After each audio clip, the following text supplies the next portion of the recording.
우리 신랑은 정부역가 선생님이 돼서 대한민국에 보답하겠다. 어쨌든 그런 훌륭한 의사가 되고 싶었고요. 그 장기려 박사에 대해서 늘 말했습니다. 자신의 모든 것을 내려놓고 아픈 사람을 위해서 노력했고요. 우리나라의 의료보험 시스템의 초기, 그러니까 그 기초를 만드신 분이 장기려 박사님이세요. 그래서 돈이 없는 환자에게 문을 열어줍니다. 밤에 몰래 도망가라고. 그런 분도 존경했던 저희 남편이어서 좀 그런 마음이 있었던 것 같아요. 근데 인터넷에서 떨어졌어요. 그리고 다른 병원으로 가면 되는데 또 3년 연속 시험이 안 되는 과정에서 진 빚이 꽤 많았어요. 수급자에서도 탈락하고. 안녕하세요, 여러분. 잘 지내셨나요? 오늘도 아오지 누나가 여러분께 또 이야기 드리려고 이렇게 찾아왔습니다. 오늘은 어떤 이야기냐면요. 제 남편 이야기 해볼까 합니다. 좀 좋은 얘기는 아닙니다. 저는 좋은 건 좋다고 얘기하고 나쁜 건 나쁘다고 얘기하는 편인데요. 탈북민이 사회적으로 관심받아야 된다고 생각하지는 않아요. 하지만 차별적인 대우를 받고 있는 그룹 중에 하나인 탈북민에 대해서 누구도 관심 안 한다는 생각을 가지고 있기 때문에 이 영상을 찍기로 마음먹었습니다. 제 남편은 의사입니다. 탈북민이 와서 그것도 한국에서 또 서울대 의대를 나와서 의사가 됐다면 다들 와 대단하시다 이렇게 말씀을 하세요. 근데 서울대 의대는 참 대단한 곳이죠. 우리나라에서는 제일 좋은 학교에 제일 좋은 과니까요. 그런 남편을 만난 제가 행운일지도 모르겠습니다. 근데 그 남편과 살아오는 과정에서 의사였기 때문에 늘 자랑스러운 일만 있었던 건 아니었거든요. 아무 재능도 없이 어느 날 이 땅 위에 갑자기 뚝 떨어진 그들이 어떻게 살아갈지 그런 것들을 좀 생각해 보셨으면 좋겠어요. 남편은 2000년대 후반에 한국에 왔고요. 수능을 2번 봤습니다. 의대 같은 경우는 수능을 봐야 됩니다. 그래서 탈북민이더라도 정시로 합격을 해야 되거든요. 시험을 본 다음에 학교 지원을 해서 합격하면은 대학교를 다닐 수 있는데 제가 다니는 외대 같은 경우는 면접 100%로 이렇게 탈북자를 뽑은 적도 있어요. 지금은 어느 정도의 논술 전형 같은 게 있어서 시험을 보는데요. 면접을 잘 보게 되면은 면접관님 앞에서 질문을 잘 하고 이렇게 하면은 합격이 되는 경우도 있었는데요. 의대는 다르잖아요. 그렇게 합격을 했다가 공부를 못하면요. 못 따라가면은요. 그렇기 때문에 어느 정도의 수학 능력을 인정받아야 되고 그 인정받는 과정이 수능밖에 없기 때문에 서울대 의대 들어가려면 무조건 수능을 봐야 됩니다. 그리고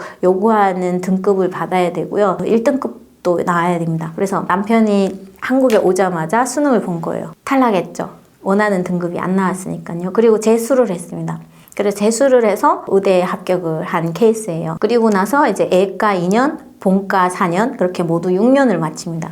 6년을 마치고 나면은 이제 인턴 시험을 먼저 국시를 보고요. 국시에서 합격해서 의사 자격증을 받으면 정말 짧게 잡아서 예과 2년, 본과 4년, 6년이잖아요. 거기에 인턴 1년, 레지던트 3년 내지 4년 이렇게 해서 모두 10년이 걸립니다. 저희 신랑은 와서 수능을 2년째 봤잖아요. 2년 예과 그리고 본과 4년에서 6년을 마쳤습니다. 근데 6년 과정에서 본과나 예과에서 F 하나만 나오면은 유급됩니다. 의대는 무조건.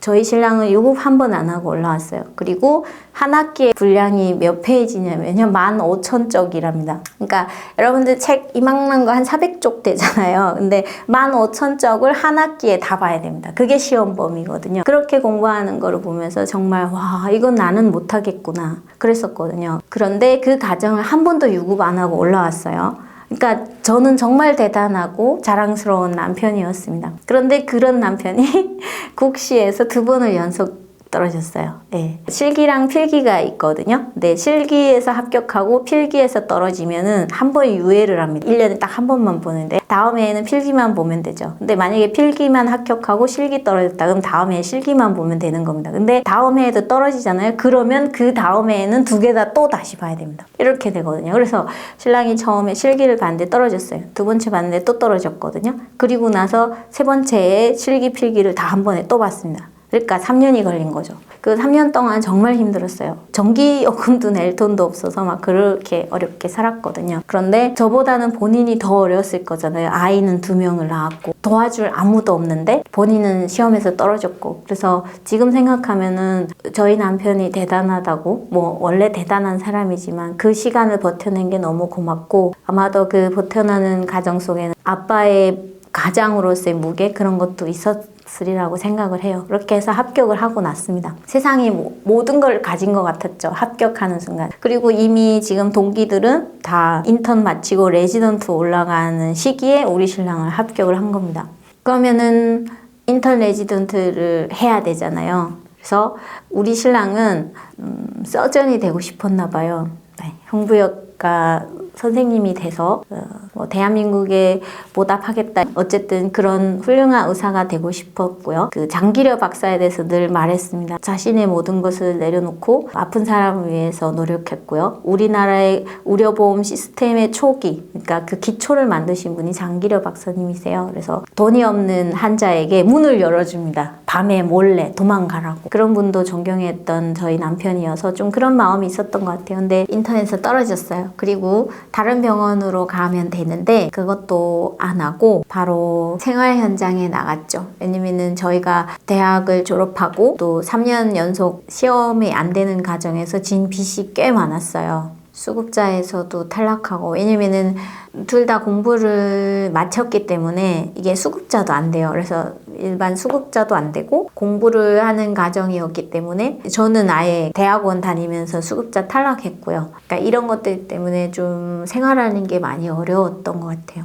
지금 생각하면은 그때보다 더 어려운 때는 이제 안 오겠다, 뭐 그런 생각을 가지고 있는데요. 뭐 요거는 좀 TMI인데, 의사는요, 그러니까 그 의대 본과 3학년에 진학을 하면은 실습을 다닙니다. 근데 실습을 다니는데 은행에서 나와가지고 본과 3학년 학생임에도 불구하고 대출을 해줘요. 얼마를 대출을 해주냐면요, 5천만 원을 대출을 해줍니다. 네, 5천만 원 대출해주면 꽤 많은 거거든요. 저도 지금은 그 정도 대출이 안 나오는데, 근데 5천만 원을 대출해주니까 저희가 그걸 빵빵히 땡긴 거예요. 그래서 5천만 원을 거의 대출받은 걸 다 썼을 정도로 3년이 걸리다 보니까 이제는 대출받은 거가 공짜는 아니잖아요. 갚아야 되는 빚으로 남았고, 그러던 상황이어가지고 남편이 돈을 벌어야 되는 상황인 것만은 분명했죠. 의사 자격증을 취득을 하잖아요.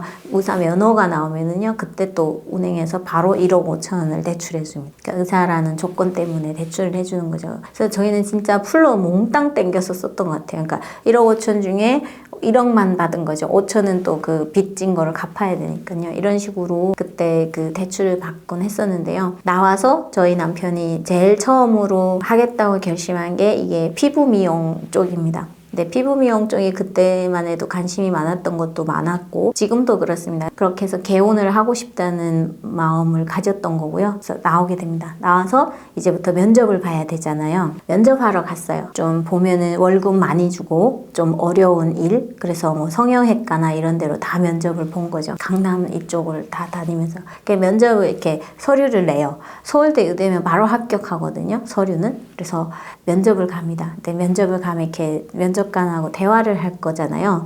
근데 얘기를 하다 보니 좀 이상하네, 억양이. 그러면 이렇게 묻는다는 거예요.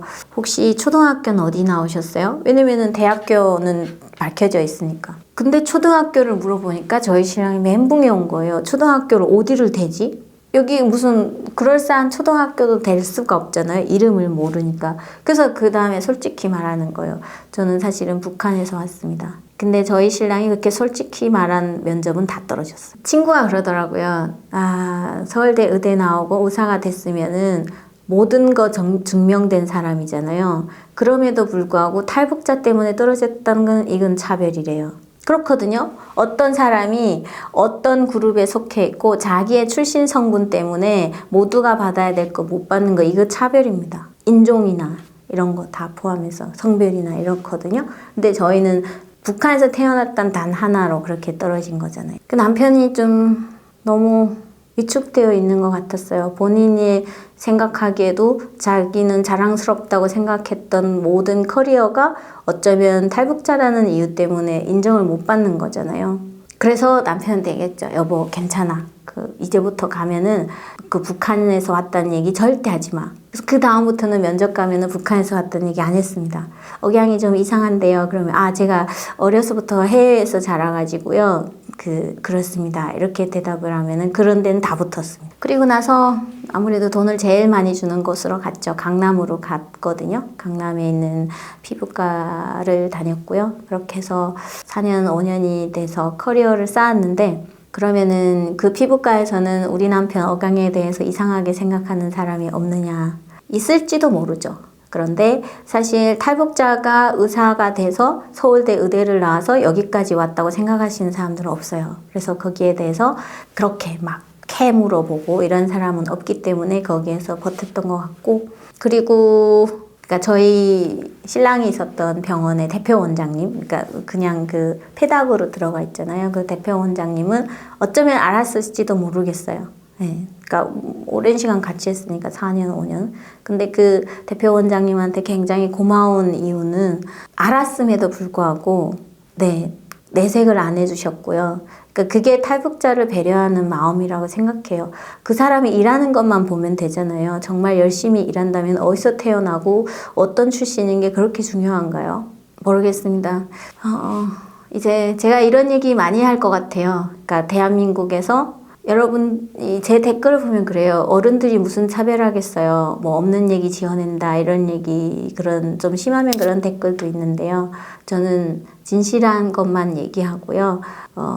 거짓말은 안 하는 사람입니다. 그런데 이런 내용들을 겪으면서 우리 사회에 차별적인 면이 있다는 걸 알게 되었고 누군가는 여기에 대해서 목소리를 내야 된다는 생각을 가지고 있기 때문에 오늘도 이 얘기를 하는 것이고요. 지금 저희 남편도 병원을 운영하고 있어요. 근데 제가 여기서 병원에 대한 이야기를 될수록이면 안 하잖아요. 왜냐면 남편이 탈북자인 것을 공개적으로 오픈함으로 인해 가지고 우리가 받는 손해? 그리고 또 영업장이잖아요. 그러니까 그런 부분에 있어가지고 계속 고민하고 있습니다. 댓글로 응원하시는 분들 되게 많아요. 그리고 제 지금 열성 팬이 되신 분들도 있는 것 같아요. 이렇게 보면은 그분들한테는 너무너무 감사한 마음이고요.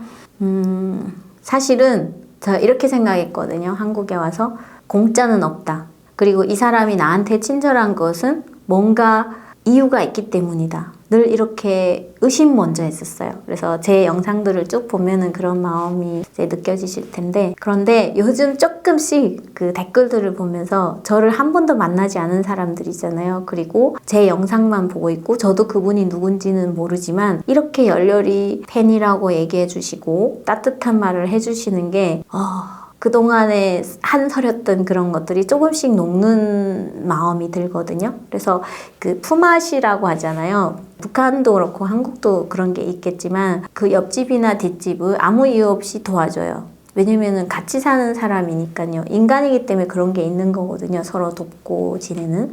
근데 거기에 막 뭔가 이유가 있어가지고 나는 저 사람한테 뭘 해야 되겠어. 이런 생각으로 도와주시는 분도 있겠죠. 그렇지만 그렇지 않은 분도 있었단 말이죠. 북한에서. 정말 내가 굶는데도 그 쌀을 나눠서 남을 이웃을 주는 사람도 실제로 있었단 말이에요. 그런데 그런 사람들이 난 나만이 없다고 생각했어요. 왜냐면 자본주의니까.